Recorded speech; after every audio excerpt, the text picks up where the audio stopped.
cover something that is just crazy exploding in our market right now, which is multiple offers. And how do you win and be the buyer that the seller wants to work with in this market that is just so super crazy with low inventory?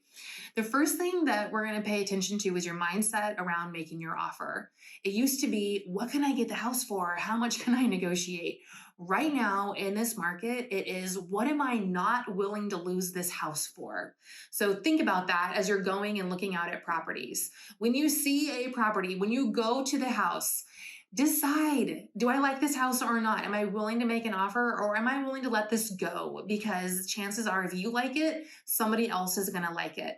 Bring your checkbook so that your agent can collect the earnest money check from you on the spot when you're at the house. Because the sooner you can decide, the sooner your agent can get your offer in and get things in motion. Bring in your highest and your best offer. So what does that mean exactly? Highest and best is different to everybody. Your agent needs to be asking the seller agent, what is the terms that the seller wants? What's the right date? What are they looking for? Is it important to them that they get more money from the house, or some of the terms? And a term is an inspection. A term is the money piece of it, and the financing and percentage down, those kinds of things. So know ahead what that is that's going to tick for the seller, and make sure that your agent knows that so that you can write your offer with that in mind. Think about an escalation clause. So this is new. What's an escalation clause?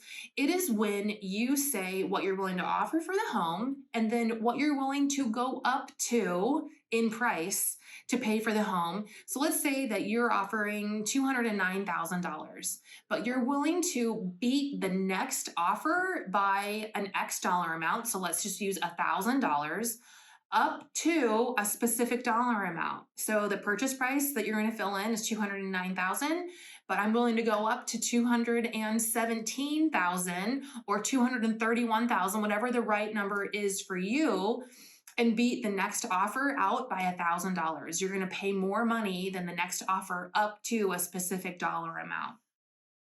Think about what you're willing to pay for that property, even though it's not what the list price is, okay?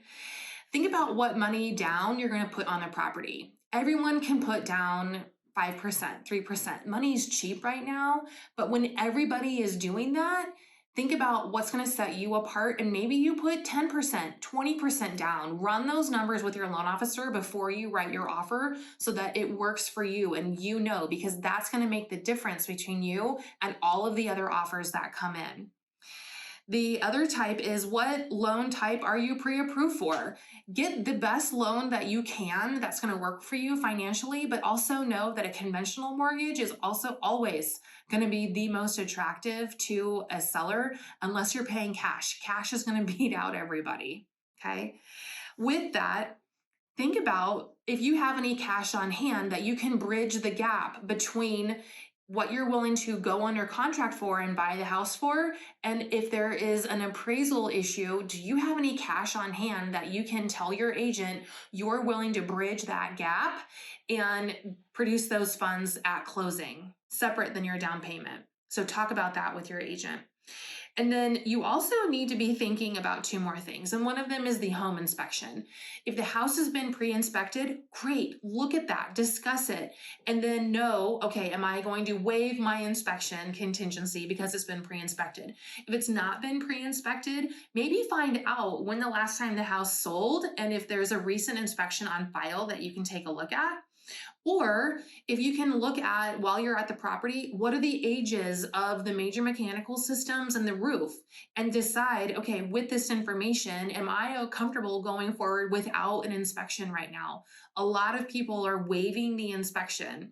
Just before you do that, be very aware of what those risks are and what is the reward if you do so.